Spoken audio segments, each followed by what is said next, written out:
Yeah. So, okay, I'm Alex Bond. I'm the interim director for Athabasca County Leisure Services. We're joined by our colleagues from BerryDunn. We're working on our master plan. We've got Lakita here, and we've got Becky. And Becky will take it away. All right. Thanks, Alex. All right. Thank you for all of you who are joining online and in person. Today, we're going to be doing an update to the Leisure Services Department Master Plan. So we're going to talk about where we are with the plan, what we've learned so far, and then we'll also ask for more feedback as we get further along in this plan.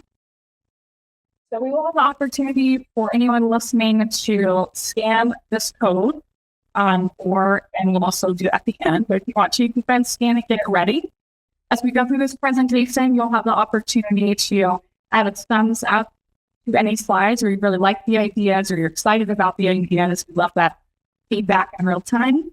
And then as we get further along in this session, we'll ask you a couple of questions. So what excites you most about what you heard today? What you feel like is missing or that we should pay more attention to? And is there anything that surprised you or you learned? So what is a master plan? Why is it important? So master plan is really a roadmap for the next 10 to 15 years. It's an opportunity to better understand the priorities of the community that we've heard throughout the community engagement process. It is also a way to determine priorities for future investments as well. And then also defining the role of the Leisure Services Department. So we heard a lot of feedback over the last year or so. And sometimes we identify that certain things that the community wants maybe isn't within the Leisure Services Department's role. And so we'll talk about that a little bit more. And then also the master plan helps to guide future growth and development of parks, facilities, programs, activities, and much more. So today we'll review the timeline and process of the plan, talk through some of the community engagement highlights, talk about level of service and access to parks and facilities, and then we'll also go through community-driven priorities, which is really the combination of everything that we've heard so far. Okay.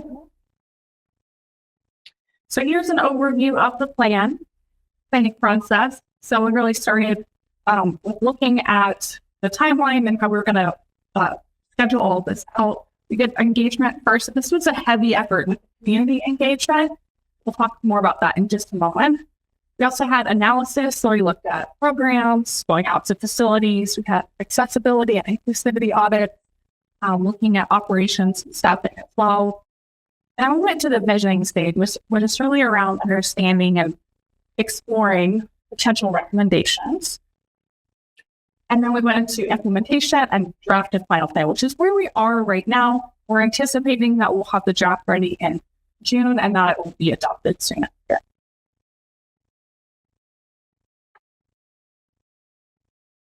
All right, so first, we think that there's a lot to celebrate in Athabasca County. There's a lot of hidden gems here, and there's a lot of things every year that the department does that we want to highlight and celebrate. So we'll go through all of this from new renovations at Sandy Creek Park, the accessible playground, to the plays and performances at the Morton Theater, to swim lessons during the summer, to the special events, summer camps, zoo day, the pop-up park, which we'll talk more about later.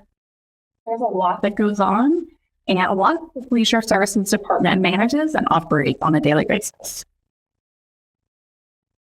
All right.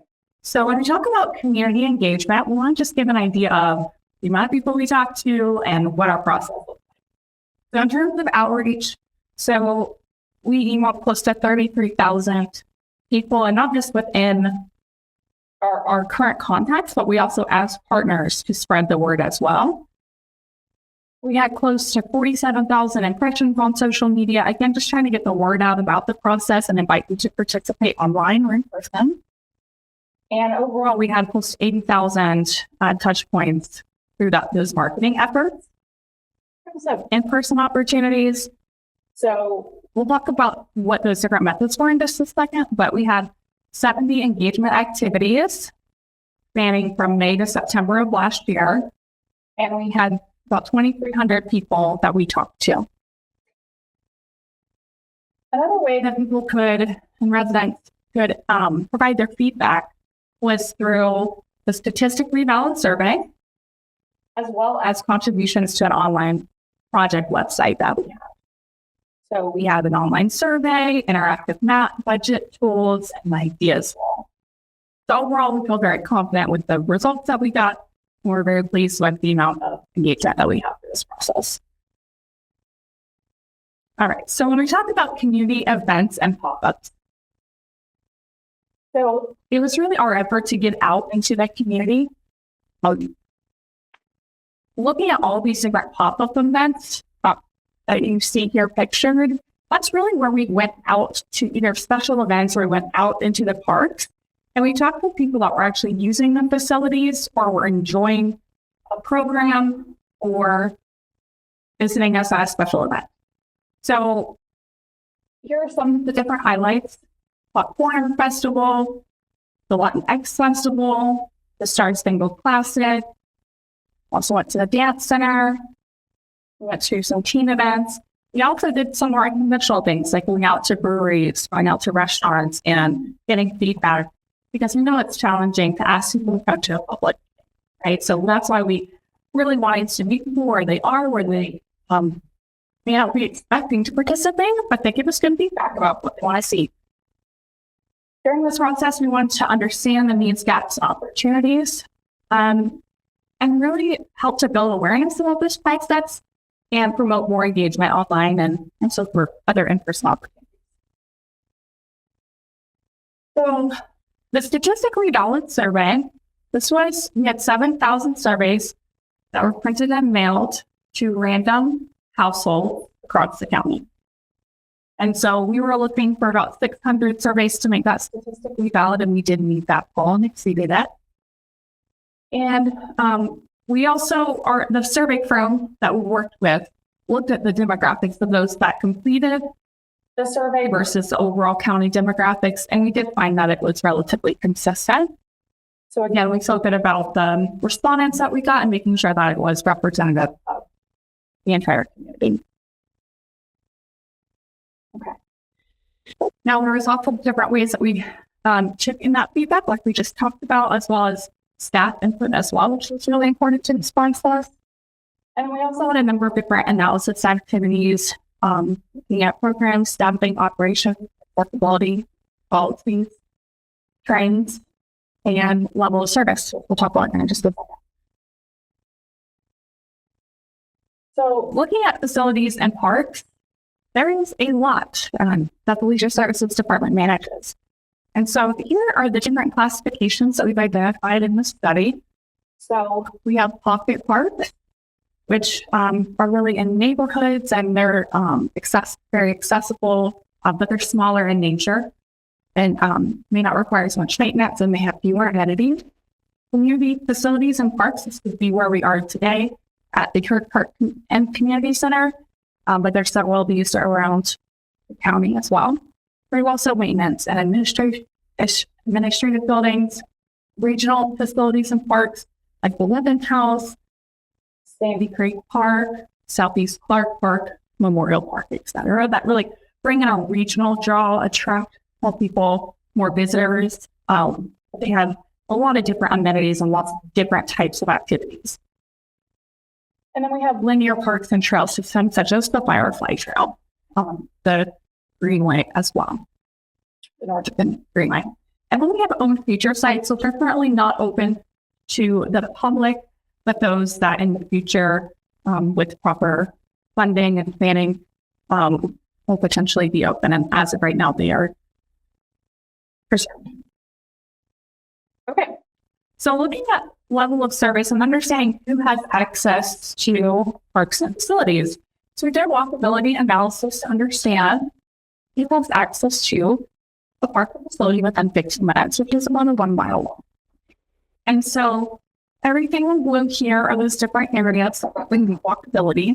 You can see here the Firefly Trail also has walkability throughout the trail because anyone along the trail can just up on and access it. We also look at the demographics just to understand who has access on it currently to those facilities within a 15-minute walk. And generally what we found is that those that are more diverse, or those seniors and youth, they actually have less access to parks. And so this is taking an equity lens and understanding how best we can serve the entire community. We also looked at drivability as well. So keep in mind, 35% of the community is within walking distance. When we talk about a 10-minute drive, we're looking at about 93% of the community has access to a park or facility within 10 minutes. So now you can see this is in the light blue. So within 10 minutes, you can get to at least one park or facility, which is great. Now, you can still see that there are some gaps here, and so we'll talk about what those are here in a moment. But in terms of demographics and who is served, now that it's expanded to more of a community, those demographics more closely align and are more representative of all of them. Okay, so looking at gaps in access, these are in order of priority. And so gap 1 has about 8,500 residents, and its population growth rate is at 1.35%. So this is showing us that the area of most need, and if a facility was placed here, it would have the greatest impact in priority area 1. Priority area 2 has about 2,000 people, and it's growing at about 0.3%.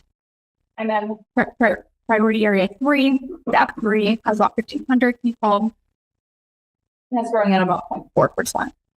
So there's a couple different ways to think about this. We do know that if in gap 2, significant park is up here, so if there's an additional access point on the back end of the park, that could potentially increase access. There's also some owned feature sites down here, which if the park or facility did not have funding, it was not the walkability or drivability analysis did not apply to it. And so those could potentially add more access as well. Number 3. But for number 1, we identified this as the highest priority. There is currently a project in the Athens West Park that's plans for expansion and for adding more facilities there. All right. Okay. So we just talked about access to parks and facilities and level of service. So how do we increase that? So there's 3 different ways, and they're all part of the strategy and the Leisure Services Master Plan. So the first piece is to increase connectivity. So looking at ways to promote the walkability, but also to reduce access barriers. A simple example of that might be if you have a bus stop that is located half a mile away from an entrance to a park, simply moving that can be a way to reduce barriers. And then with the Greenway Network Plan, this is an effort to complement that 50-year vision plan that really helps to identify what trails and what greenways can connect the community. And so this can all work together to provide more access. And then the second piece here is around strategically adding more parks and facilities. Now we're going to talk about this a little bit more because we need to be aware that taking care of the current parks and facilities is a priority. And if we're going to long-term think about increasing access, that also means that we need to think about how best to serve those people. And we're looking at those priority areas that we just talked about. We're looking at potentially implementing more pocket parks just to provide more green space in walkable areas. And then also thinking about specialized facilities, which we'll talk about more in a little bit, to help shorten or help to reduce those service gaps. And finally, bringing parks to people. So what does that mean? So the Leisure Services Department has this awesome pop-up park bus that goes around to the community, and anyone can request it. And so it will go to different neighborhoods, parking lots, churches, and it's open to the public. And there's a number of different games and activities that get placed out. And it's a great way to not only just for a couple hours of fun, but also to spread the awareness around the department and everything that it does. So that's certainly an initiative that we want to continue. And then the other piece around bringing parts to people is around collaborating to find transportation options for participants. And so the people that we talk to, especially in focus groups, emphasize to us that seniors, those with disabilities, and teens are all looking for more transportation options, and that would help them have more access to the programs and perks that they wanted to do. We also do a little work behind the scenes. And so this is kind of a summary of the operational findings. So it's goes to that taking care of what we have, which is maintenance, quality, and efficiency. So this looks like increasing park maintenance positions to meet that demand and maintaining the quality of care. This also means increasing specialized positions because the maintenance staff are required to do a lot of different things and know a lot of different skills. And so just making sure that the people are put into the right jobs, have the right skills in order to complete those work orders. Optimizing policies and procedures, collaborating with other departments, reducing bottlenecks, overall just being more efficient in operations, and then also increasing communication. We'll talk about awareness a little bit more because that is a theme that we heard as well. So this next section is really what we want to talk about today in terms of the combination of all the feedback that we heard. We call these community general priorities because they are a combination of all the different engagement methods that we heard. And they are organized by these different divisions, art, nature, recreation, and then department-wide. If you haven't already scanned the QR code, now would be a great time to do so. We're looking for a thumbs up on the different slides that we show just to give that indication of if this is important to you or if you like what you're seeing. We're going to scan them and take a sip of water, and then we'll get into the next slides.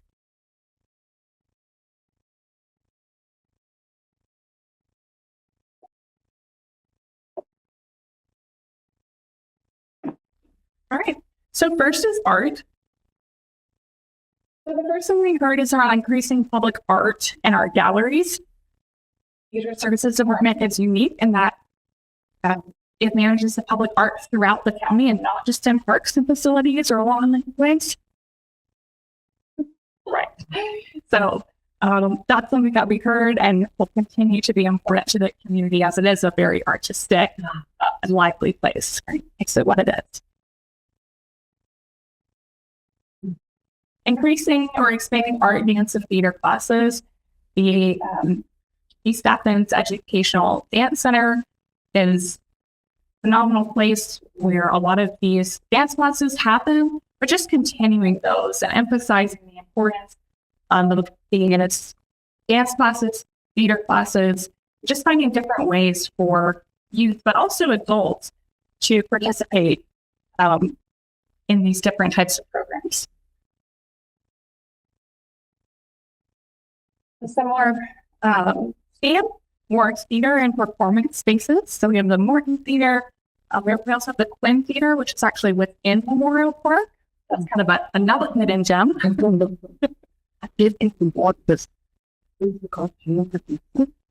Right. There are some incredible plays and performances there. And it's really unique that some being youth, but also adults participate in those programs, right?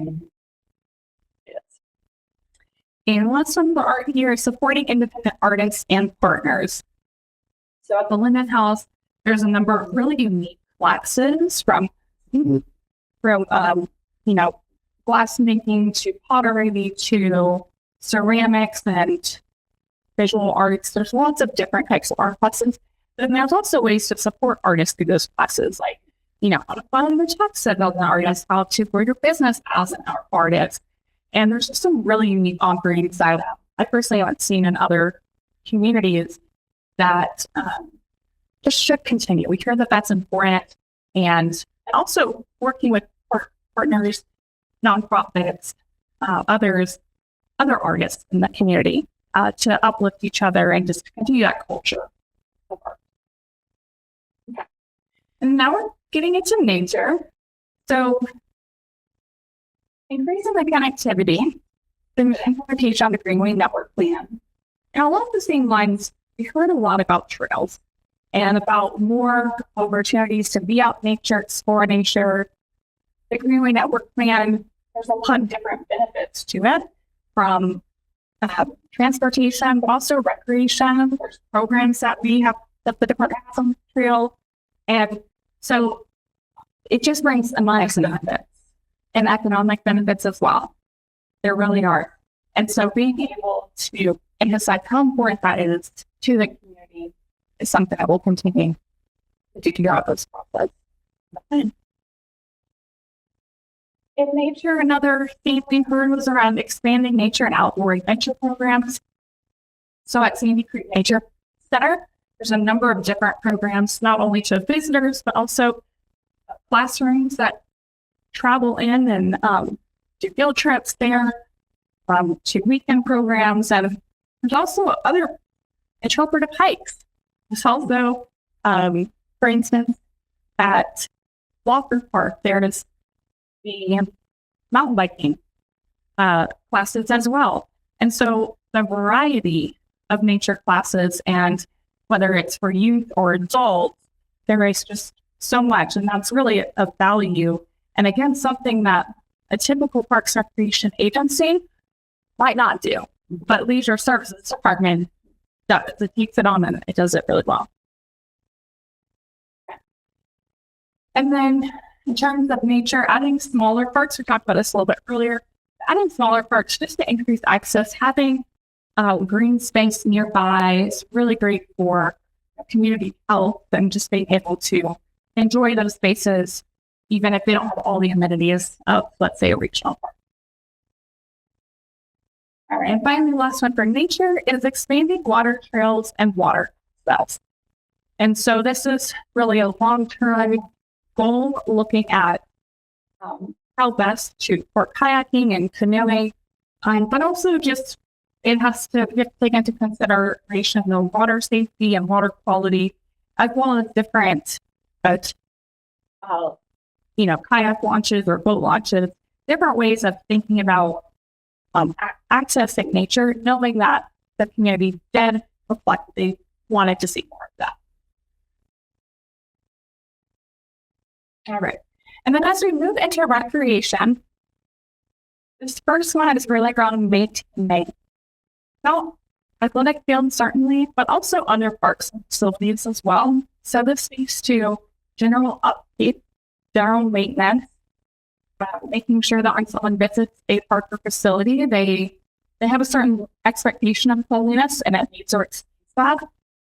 And we'll talk more about some simple things that can help with that, but just want to emphasize that we start take care of what you practically know. And because there's a lot of maintenance needs, but it continues to be important priority for them. All right. So this is the World of Wonder playground at Southeast Park. It's an amazing playground. My 5-year-old son said it's his favorite playground of all time. Just animal. And so there's a lot of good, and there's a lot of great examples throughout the county of amazing amenities. But over time, it's important that the rest of the parks can keep up with that standard. And so upgrading and adding additional park amenities, such as playground equipment. But it's also sometimes those simple upgrades or updates like shade, and especially at splash pads or pools or at playgrounds. Those, summers here are hot. And so being able to know that you have some shade opportunities. The dog park is a great example, actually, of where there's plenty of shade, right? We heard that from them. We're good with shade, which is great. Well, the dog owners, I should say. But some of the other facilities to add more shade. The restrooms as well, looking at cleanliness of them, the placement of them, which is, of course, not an easy fix. But again, just keeping them to a certain standard and making sure that when someone accesses these facilities, that they don't leave an impression on them. They should expect a certain experience and then want to come back. And then seating as well. Again, picnic tables, benches, all of the things that when they're not there, you notice. All right. So another great playground here. This is at the Standing Creek Park, and this is the new accessible playground that just opened this past summer. It's a great example of the department really prioritizing accessibility. And this playground serves so many people in the community, and it's really like a response to community feedback. There are additional accessibility and inclusivity considerations that we've identified to different facilities and different ways to make the parks and other programs and activities more accessible to the community. All right. I believe this is the last one for recreation. And so this is about strategically adding specialized facilities like aquatics, gymnastics, sports, and fitness. We're going to talk about this. I have a slide on big ideas that we heard. And so we'll touch more about this, but just knowing that we heard these ideas throughout and they are kind of specific needs. Okay.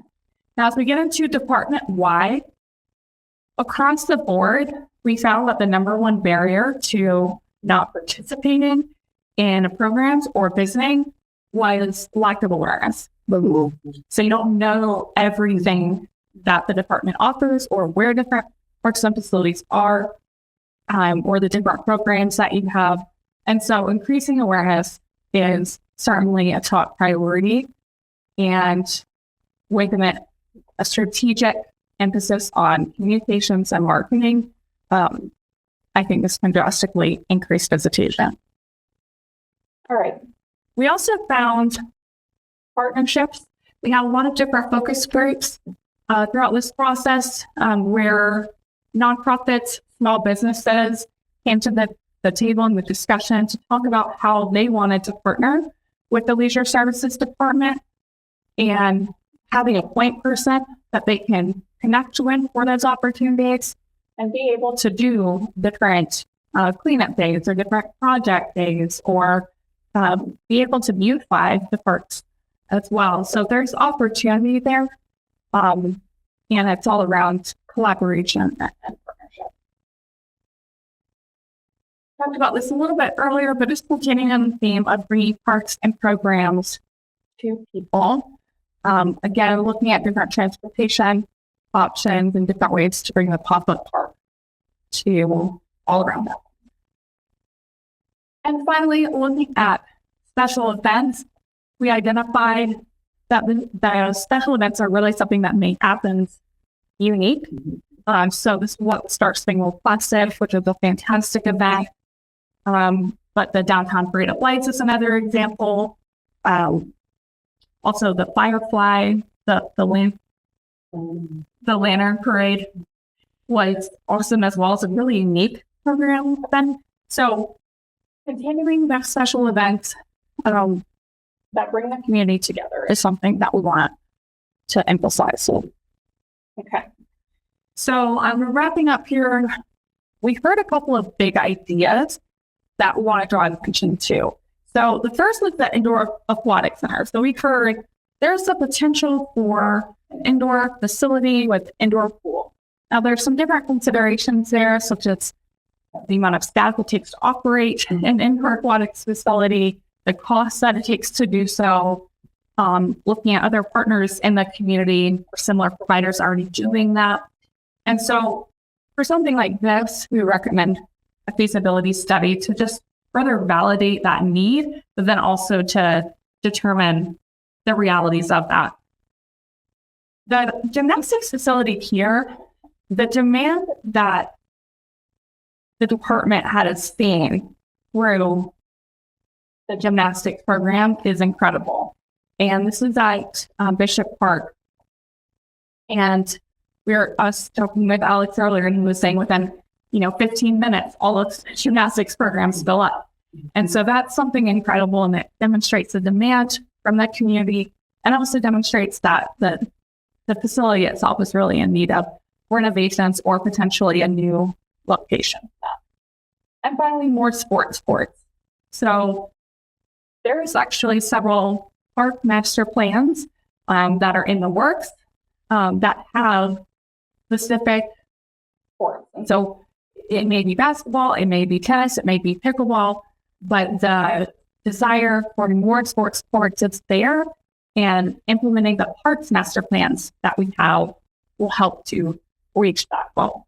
But it is important that we noted those specialized facilities. Okay, so now we're into those 3 different questions. This is some of what we heard in an earlier session.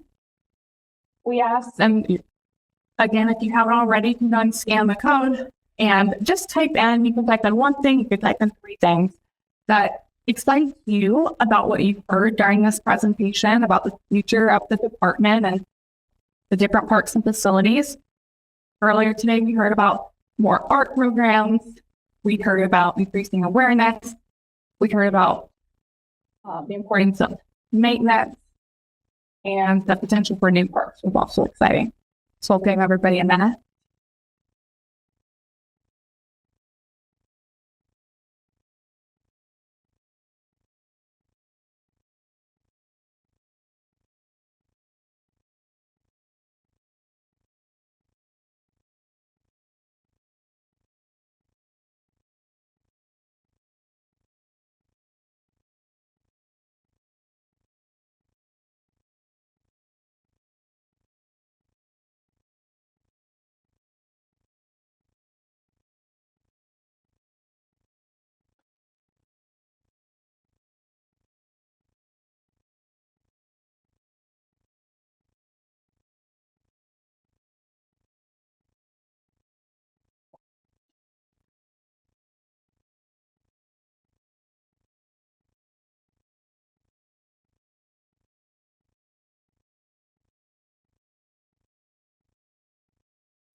We can also do a better trouble, but with master activities on a call.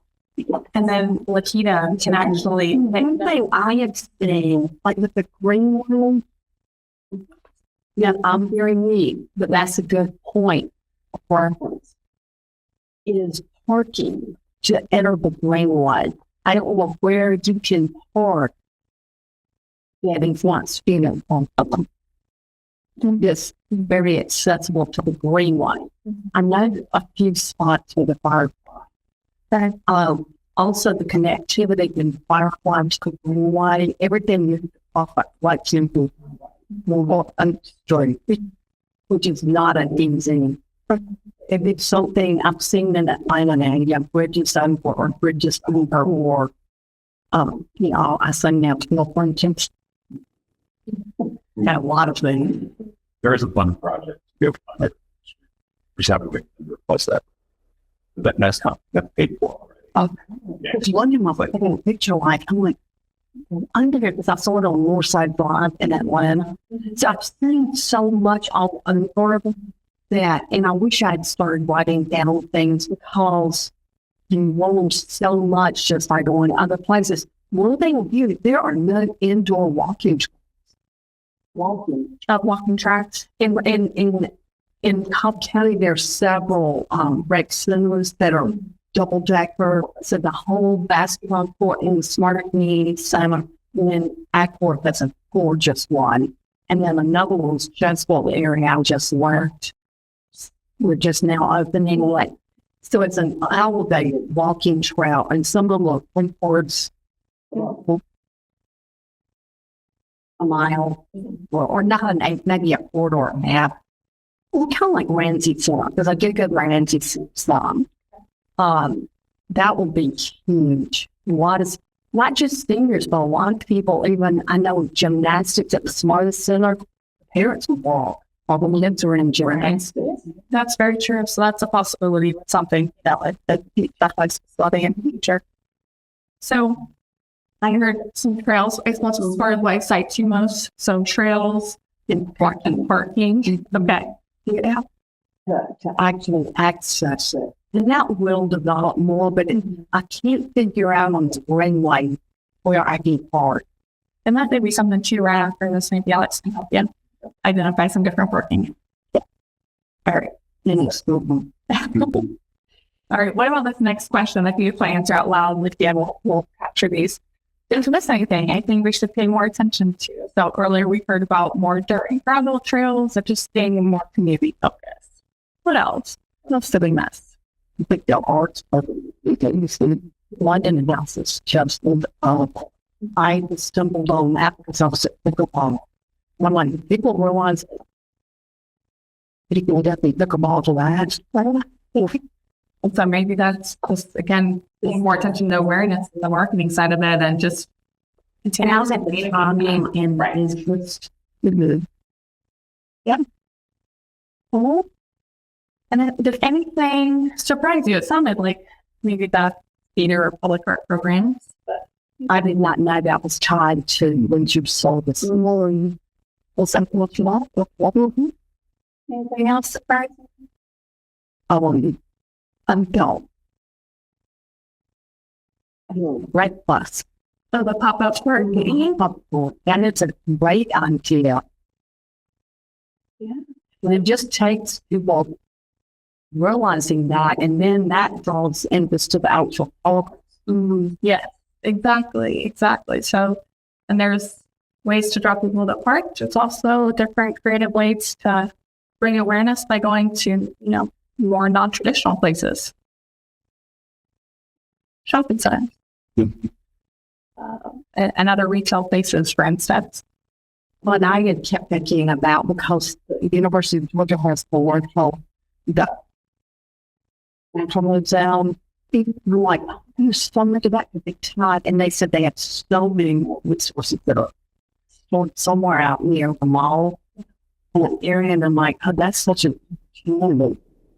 I have so many, absolutely whatever. It could be like a natural exam. The office just kind of like, and everything is 11, 15, great. People roll by at the window and I go, and that's a lot and the restaurant earlier. And we jumped in the car and we looked at each other and we went to the next block to go to the car that we didn't realize how close we were. And thinking, okay, I'm calm. I guess now I get to everything. It's all because we're not even to everything taking at least starting if there's a little wild track. So as we wrap up, and of course, if you have additional feedback, let us know. But again, we're in this implementation phase, looking at recommendations, and we're also drafting up the plan. So we anticipate that we'll be submitting this in June and wait for adoptions. So this last slide here. The benefits of the adoption of the master plan, again, it's providing that roadmap, helping to identify those common themes, either from thousands of community members across that. It also sets up the department for future accreditation for the on a national level. So it's really exciting for the department and will help facilitate international recognition. And then also looking at how best to prioritize future funding, the adopted plan, and finally prepare department leadership with information needed to guide future decision making. I believe, and I say we're just ending on the mission statement for the Leisure Services Department, all about promoting lifelong recreation, cultural, environmental, educational opportunities, promoting the health, wealth, and wellness. So I think everything that you saw today certainly reflects that and all the department does. I'd like to share you thank you today and for anyone who's participating online. All right. Thank you very much.